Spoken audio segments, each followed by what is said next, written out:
என் அன்பு உறவுகள் அனைவருக்கும் வணக்கம். இந்த வீடியோவில் நம்ம பார்க்க இருக்கிறது, அன்பு உறவுகள் ரொம்ப பேர் கேட்டது, ஐயா எங்க வீட்டில் ஏதோ ஒரு கெட்ட சக்தி இருக்கு, நாங்க பார்க்கிறோம், உணர முடியுது, எங்களுக்கு ஏதோ நடக்குது, அதுக்கு ஏதாவது பரிகாரம் சொல்லுங்க அப்படின்னு கேட்டாங்க. சரி, ஏன்னா நாம நினைச்சிட்டோம் அப்படின்னா அதுதானே நடக்கும். மனம் போல் வாழ்க்கை. உங்க வீட்டில் கெட்ட சக்தி குடிகொண்டால் இந்த 5 அறிகுறிகள் உங்களுக்கு தென்படும். அந்த 5 அறிகுறிகள் என்ன? சரி, எளிமையான சக்தி வாய்ந்த பரிகாரம். அதற்கான ஒரு பரிகாரத்தை நம்ம இந்த வீடியோல கொடுக்க போறோம். திருஷ்டி தோஷமாகவும் இருக்கலாம், தீய சக்திகளாகவும் இருக்கலாம். ஏன்னா தீய சக்தி கெட்ட சக்தி இப்ப மனுஷ ரூபத்துல வந்துருச்சு. பேய் பிசாசெல்லாம் மனிதரை கண்டு பயந்து ஓடக்கூடிய காலகட்டம் கலியுகம் ஆயிருச்சு. பேயை விட பிசாசை விட செய்வனை விட மோசமான ஒரு பெரிய கெட்டது மனிதர்கள் மனசுல பதிஞ்சிருக்கக்கூடிய, மற்றவனை கெடுக்கக்கூடிய அந்த எண்ணம்.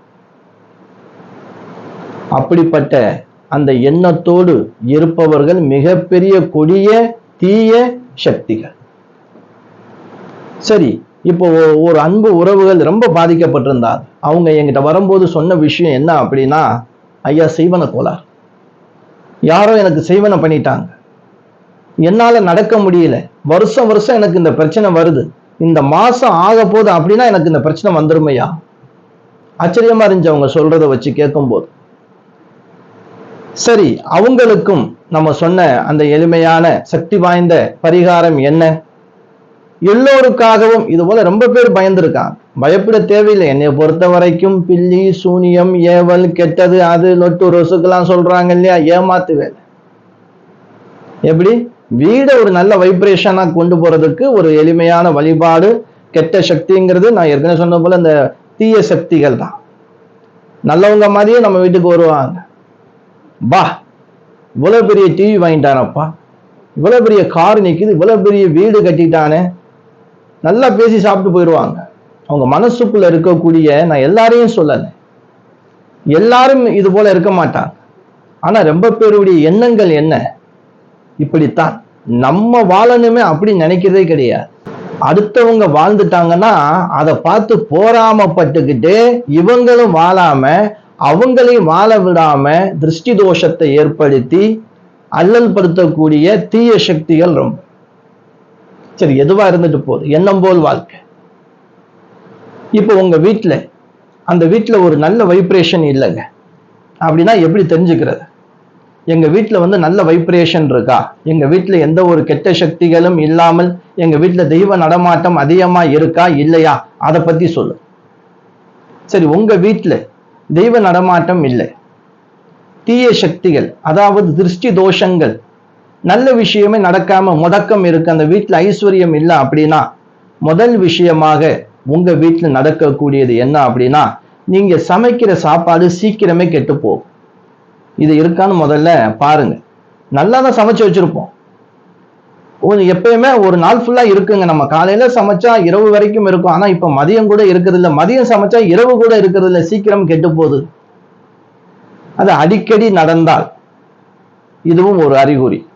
ரெண்டாவது, உங்களுடைய வீட்டுல இந்த கண்ணாடி பொருள்கள், அடிக்கடி முகம் பார்க்கிற கண்ணாடி கீழே விழுந்து நொறுங்குதுங்க. மின் சாதன பொருள்கள் அடிக்கடி பழுதாகிட்டு இருக்கு, நெருப்பு பிடிக்கிறது, இது போல தேவையில்லாத விரயங்கள் எங்களுக்கு வந்துகிட்டே இருக்குங்க. இப்படி இருந்தாலும் சரி, வீட்டுல எப்ப பார்த்தாலும் சண்டை, பிரச்சனை, அடிதடி, பேச்சு சரியில்லாத பேச்சு பேசுறது, அசிங்கமான வார்த்தைகள் அடிக்கடி பேசுறது, இந்த மூதேவிய சனியன் இப்படிலாம் சொல்றோம் இல்லையா, இதை அடிக்கடி பயன்படுத்தி இந்த சண்டை வருது. சாப்பிடும் போது தூங்கும் போதெல்லாம் இந்த சண்டைகள் அதிகமா இருக்கு. கணவன் மனைவிக்கு இல்ல, பிள்ளைங்கள் தாய் பிள்ளைங்க அப்பா பிள்ளைகள், இந்த மாதிரி சண்டைகள் அதிகமா வீட்டுல நடக்குது. ஒழுங்கா கூட எங்களால சாமி கும்பிடவே முடியல. இப்படி இருந்தாலும் சரி, இல்லைங்க எங்க வீட்டுக்குள்ள அடிக்கடி விஷ சந்துக்கள்லாம் வந்து போகுது, பாம்பு வந்து போகுது, அடிக்கடி பூரான் தேள் வந்து போகுது, கருங்குளவி எங்க வீட்டுக்குள்ள வந்து போகுது, வௌவால் அடிக்கடி வந்து போகுது. இப்படி இருந்தாலும் நீங்க கொஞ்சம் ஜாக்கிரதையாக கவனமாக இருக்குன்னு நான் சொல்ற பரிகாரம் சொல்றேன். அது எளிமையான பரிகாரம் இருக்கு. பயப்பட தேவையே இல்லை.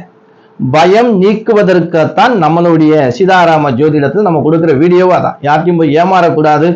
இப்போ ஒருத்தர் பயந்துட்டோம் அப்படின்னா அதையும் நினைச்சிட்டோம் அப்படின்னா அது அப்படியே கற்பனையா உங்களுக்கு உடம்புல ஊறிடும். அதுதான் பேய். முதல்ல பேய் அதுதான், கெட்டதே அதான். அந்த கெட்டதை மனசுக்குள்ள வர வைக்கிறதுனால வர்ற பிரச்சனை தான் இவ்வளவு பிரச்சனை. இதற்கு தீர்வு கொடுக்கணும் இல்லையா? ரொம்ப மன ரீதியா ஒருத்தவங்க அழுத்தத்துல இருக்காங்கன்னா மனநல டாக்டரை பார்க்கணும். அதையும் மீறி ஒரு விஷயம் இருக்குன்னு அவங்க நினைச்சு அதை உண்மையை ஆக்கி அதுக்கு மூக்கு காது கண்ணெல்லாம் வச்சு அதுக்கு ஒரு உயிர் கொடுத்து அவங்க எத்தனை பேர்கிட்ட போய் ஏமாறும். அன்பு உறவுகள்லாம் நம்மகிட்ட ஃபோன் பண்ணி ரொம்ப தாலியெல்லாம் வித்து பரிகாரம் பண்ணியிருக்கேன்னா சொல்லி, ஏன்னா அந்த அளவுக்கு அவங்களுக்கு பயம். வந்து அந்த ஹோமம் இந்த ஹோமம், பேய் இருக்கு பிசாசு இருக்கு, வீட்டுல வாஸ்து சரியில்லை, நான் இடிச்சு உடைச்சு கட்டின வீட மாத்தி கட்டுறதுலாம் எவ்வளவு பெரிய பைத்தியக்காரத்தனமா இருக்கு. நம்பிக்கை வேணுங்க. உங்க மேல நீங்க முதல்ல நம்பிக்கை வைங்க. ஏதாவது பூஜை பண்றீங்களா, வீட்டுல கணபதி ஹோமம் பண்ணுங்க, உங்க வீட்டுக்கு லட்சுமி ஹோமம் பண்ணுங்க, பசியோடு இருப்பவர்களுக்கு அன்னதானம் கொடுங்க. எவ்வளவோ இருக்குங்க. ஏன் நம்ம பயப்படணும்? ஆண்டவன் மேல நம்பிக்கையோடு நம்ம மேல நம்பிக்கையோடு இருப்போம், நல்லது நடக்கும். பேய் இருக்கு பிசாசு இருக்குங்கிறாங்களே.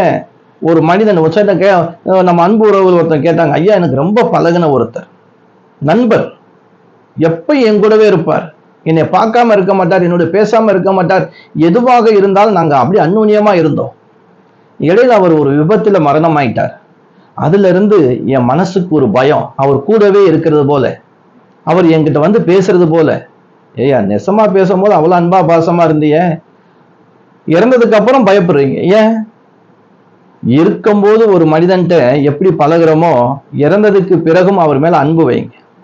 அவர் வந்து உங்களை என்ன பண்ண போனார்? இறந்துட்டோம் அப்படின்னா முன்னாடி வந்தெல்லாம் உங்ககிட்ட வந்து பயமுறுத்தி அப்படின்னா எத்தனையோ பேரை கொலையெல்லாம் பண்ணியிருக்காங்களே, அவங்க வந்து அந்த குடும்பத்தையே அழிக்கலாமே. எத்தனை பேரை கொலை பண்ணியிருக்காங்க, அவங்க ஆத்மா வந்து அந்த கொலை பண்ணவெல்லாம் அழிச்சு கொண்டு எடுக்கலாமே. எது மேல நம்பிக்கை வைக்கணும்? அது மேல நம்பிக்கை வைக்கிறது பொய்ங்க. என்னை பொறுத்த வரைக்கும் பேய் பிசாசுன்னு பிடிச்சி என்கிட்ட வந்திருக்காங்க. ரொம்ப போன வாரம் கூட ஒரு அம்மா பெரிய அளவுல சாப்பிடாம உடல் ரீதியா பாதிக்கப்பட்டு மன ரீதியா பாதிக்கப்பட்டு வந்து உட்கார்ந்தா. அவங்களுக்கு நம்ம பிரசங்கம் பார்த்து என்னங்கிறது தெரிஞ்சு போச்சு. எனக்கு பயந்துட்டாங்க. இந்த சந்திரமுகி படமா தான் ஒரு கேரக்டர் அப்படியே உருவாக்கி அதுக்குள்ள போறது. அப்படி போய் அவங்களுக்குள்ள அந்த தீய சக்தி இருக்கு அப்படின்னு நினைச்சு அவங்க மட்டும் பாதிப்படையாம இருக்கிறவங்களெல்லாம் பயமுறுத்தி பாதிப்படைய வச்சு அவங்களும் யாரையோ போய் பார்த்து செலவு பண்ணி அது பண்ணணும் இது பண்ணணும் போய் எல்லாம் செலவு பண்ணிட்டு லாஸ்ட்ல நம்மகிட்ட ஒரு பிரசங்கம் பார்க்க வந்தாங்க. பிரசங்கத்துல நான் ஒண்ணா சொன்னேன். அவங்க சிரிப்பு தாங்க முடியல. நான் சொன்னேன், உங்களுக்கு அப்படியே வந்து உடம்பெல்லாம் முறுக்குமே, நைட்ல படுக்கும் போது ஏதோ வந்து அமுக்குமே, எது எந்திரிக்க முடியாது, கத்தலாம் நினைப்பீங்க கத்த முடியாது. ஆமாங்க ஆமாங்க, உடம்பெல்லாம் அடிச்சு போட்ட மாதிரி இருக்குமே, நீங்க தூங்கல, மனசுக்கு பயத்தோட இருந்துகிட்டே இருக்கீங்க, சரியான தூக்கம் இல்லைன்னா உடம்பு வலி வரத்தான் செய்யும். மறுநாள் காலையில இருந்துட்டு தலை சுத்து மயக்கம் வரும், பொத்து நீ கீழே விழுந்துருவீங்க.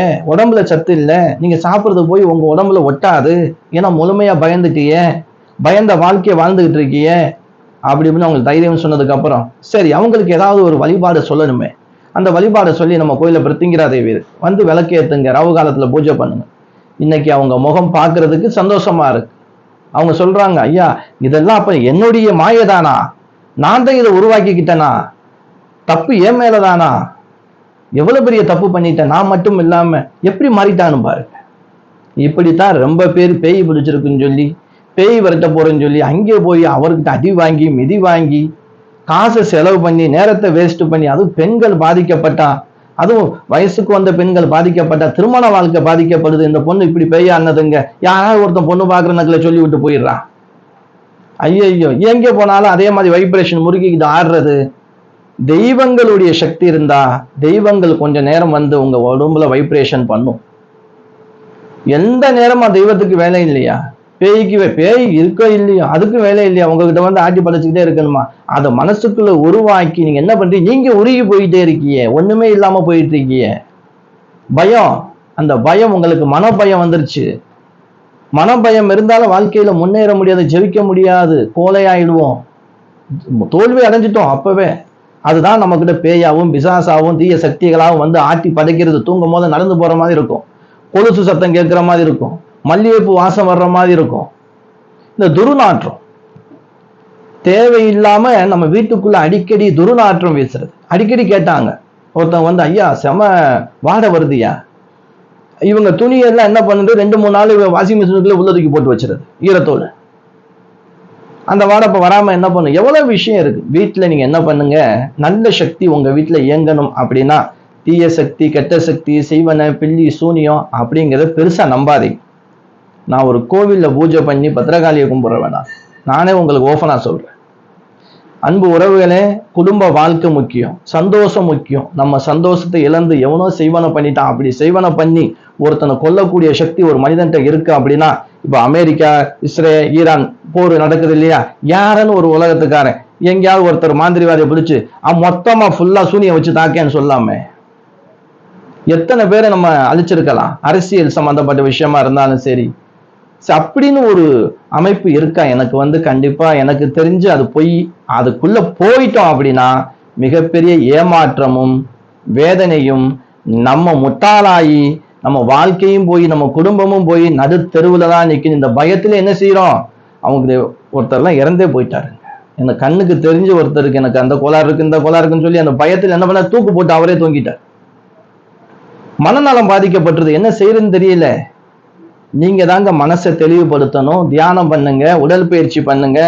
எனக்கு எதுவுமே இல்லை, நான் சிறப்பா இருக்கேன், நான் கும்புற தெய்வம் எனக்கு துணை நிற்கிது, யாருடைய உதவி எனக்கு தேவையில்லை, என்னுடைய கை இருக்கு, என்னுடைய உதவி என் மேல எனக்கு நம்பிக்கை இருக்கு, என் குடும்பத்தோட சந்தோஷமா வாழ்றேன். காசு இருக்கா, ஏன் போய் பரிகாரம் அதுன்னு பண்ணி தெரிய, போய் ஏமாந்து தெரிய, போயிட்டு 4 பேருக்கு சாப்பாடு வாங்கி கொடுங்க. பசியோட எத்தனை ஆசிரமங்கள் எவ்வளவு பேர் பட்னியா இருக்காங்க, அவங்களுக்கெல்லாம் வாங்கி கொடுங்க. எத்தனை குழந்தைகள் ஆசிரமத்துல புது ட்ரெஸ் போட்டுக்கிறதுக்காக உடைகள் போட்டு ஆசைப்படுறாங்க, அவங்களுக்கு என்ன தேவைன்னு வாங்கி கொடுங்க. பணம் இருந்தா செய்யுங்க. ஏன் போட்டு லட்சக்கணக்கில் போட்டு பரிகாரம்னு என்ன? நான் ஏற்கனவே சொல்லியிருக்கேன், ரொம்ப போலிச்சாமியார்களுடைய முகத்திரை கிழிக்கப்படும். இந்த 2026, 27 போய் மாட்டாதீங்க. ரொம்ப பேர் அந்த தவறை பண்றீங்க. தெய்வத்தை கும்பிடுங்க, சாமி மேல நம்பிக்கை வைங்க. அப்படி ஏதாவது பூஜை புனஸ்காரம் பண்ண உங்க வீட்டுல கணபதி ஹோமம், லட்சுமி ஹோமம் பண்ணுங்க. அது உங்க வீட்டுக்கு நிறைவாகவும் இருக்கும், உங்களுக்கும் நிறைவாக இருக்கும். நான் ஒரு 48 நாள், 100 நாள், 80 நாள் இந்த பலி கொடுக்கணும், அந்த பலி கொடுக்கணும், இத்தனை லட்சம் செலவு பண்ணணும், ஏன் தேவையில்லாம நீங்க போய் மாட்டணும்? நான் அடிக்கடி சொல்லக்கூடிய விஷயம்தான். இன்னைக்கு பேஸ்புக்லனா ஒரு 4-5 பேர் நமக்கு வந்து கமெண்ட் போட்டுக்கிட்டே வராங்க. அதான் சொல்லுவாங்களே, அந்த கமெண்ட் வந்து நீங்க சொல்றதெல்லாம் போய் உள்ள போய் பார்த்தா எல்லாமே பரிகாரம் செய்யற ஆளுங்க தான். எப்படியெல்லாம் வராங்கன்னு பாருங்க. ஆனா நான் வந்து பெரும்பாலும் கமெண்ட் பார்க்கறது இல்லை பெருசா. அங்கே நம்ம சப்ஸ்கிரைபர்கள், நம்ம ஃபாலோவர்ஸ் அவங்களுக்கு பதில கரெக்டா கொடுக்குறாங்க. அவங்களுக்கெல்லாம் இந்த நேரத்துல மிகப்பெரிய நன்றி தெரிவிச்சுக்கிறேன். நல்ல விஷயத்த சொன்னோம் அப்படின்னா அங்கே பிரச்சனைக்குள்ளவங்க வரத்தான் செய்வா. அதை பத்தி தவறாக மக்கள்கிட்ட புரிய வைக்கிறது. நம்ம என்ன சொல்றோம், நல்ல விஷயம் தான் சொல்றோம். ஆனா நல்ல விஷயத்த கூட தவறாக புரிய வைக்கிறாங்க பாருங்க, எவ்வளவு பேர் இருக்காங்க பாருங்க. அப்ப என்ன ஆகுது, இவன் ஒருத்தன் ஏதாவது பண்ணிடுறானே, 4 பேர் பார்க்கும்போது நம்மகிட்ட வரமாட்டாங்களே அப்படின்னு சொல்லிட்டு இவங்க இது மாதிரி விஷயங்களை கமெண்ட்ல போடும். நான் எனக்கிட்ட மட்டும் இல்லைங்க, நல்ல விஷயம் சொல்ல எல்லாருக்குமே இந்த கமெண்ட் வரும். பரவாயில்ல, எது வந்தாலும் சரி. நான் இன்னைக்குதான் பேஸ்புக்ல ஒருத்தர் சொன்னாரு, போய் பார்த்தேன். நான் பார்த்தா ஒரு 3 பேர் தொடர்ந்து ஆப்போசிட்டாவே ஒரு கமெண்ட் போட்டு வந்துகிட்டே இருக்காங்க. அதுக்கு நம்ம ஃபாலோவர்ஸுங்கள் அதுக்கு சரியா நான் சொல்ல வேண்டிய விஷயத்த அவங்களே கொடுத்து அந்த கமெண்ட் கொடுத்துறாங்க. பெரிய நல்ல விஷயம்தான். நல்லது நடக்கணும், அதெல்லாம் கண்டுக்கிறதை விட்டுருங்க. அதெல்லாம் ஒன்றும் ஒருத்தே கிடையாது. அது வாட்டில் அவன் வாட்டில் சொல்லிட்டு போயிட்டே இருக்கட்டும். நம்ம வாட்டில் அதாவது செவுத்து தவளையாக இருந்தால் தான் நம்ம ஜெயிக்க முடியும். எதையும் காதல போட்டுக்கிற கூடாது. நல்ல விஷயத்த சொல்லுவோம், சொல்லிக்கிட்டே இருப்போம், நல்லது நடக்கட்டும். சரி, பரிகாரம் என்னங்க, சொல்லவே இல்லை, நீங்க வாட்டில் இழுத்துட்டு போயிட்டே இருக்கீங்க ரொம்ப நேரம் அப்படின்னு கூட கமெண்ட்ல கண்டிப்பா சொல்லுவீங்க. இதற்கு என்ன அப்படின்னா, தேய்பிற வளர்பிற எதையும் நீங்க பார்க்க தேவையில்லை, 4 நட்சத்திரம் பார்க்க தேவையில்லை. ஒரு எலுமச்சம்பழம் மட்டும் நீங்க வாங்கிக்கிறது. எப்படி? ஒரே ஒரு எலுமச்சம்பழங்கிறது ஒரு ராஜகனின்னு சொல்லுவாங்க. இதுக்கு உயிர் சக்தி உண்டு. அந்த எலுமச்சம் உங்க வீட்டுல இந்த மாதிரி இருக்கு, ஒரு வைப்ரேஷன் இல்லாம இருக்கு, அடிக்கடி உடம்பு சரியில்லை, சண்டை சச்சரவா இருக்கு, குடும்பத்துல எவ்வளவு சம்பாரிச்சாலும் காசு தங்க மாட்டேங்கிற அடுத்த நடவடிக்கை, அடுத்த மூமெண்டே இல்லாம இருக்குங்க. வீட்டுல எந்த மங்களகாரியமும் நடக்கல, தடையா இருக்கு அப்படின்னா ஒரு எலுமச்சம்பழம் வாங்கி உங்க வீட்டுடைய நடுப்பகுதியில ஏதேனும் ஒரு இடத்துல, ஒரு நம்ம என்ன கால் மிதிப்படாத தட்டி விடாம இருக்கணும் ஒரு இடத்துல என்ன பண்ணுங்க, ஒரு சின்ன பக்கெட்ல இல்ல ஒரு கண்ணாடி கிளாஸ்ல தண்ணீர் ஃபுல்லா தண்ணீர் நிரப்பி வச்சு அந்த எலுமச்சம்பழத்தை அந்த தண்ணீர்ல போட்டு வச்சிருங்க. ஒரு அரை மணி நேரம் பகல்ல செய்யறது நல்லது. சூரிய உதயத்துல இருந்து சூரியன் அஸ்தமனத்துக்குள்ள நம்ம செய்யணும். ஒரு ½ அன் ஹவருக்கு மேல ஆனாலும் கொஞ்சம் பரவாயில்லைங்க. நீங்க போட்டுட்டீங்க காலையில, நான் வந்து வேலைக்கு போறேன், ஈவினிங் தான் வரேன், பரவாயில்லை.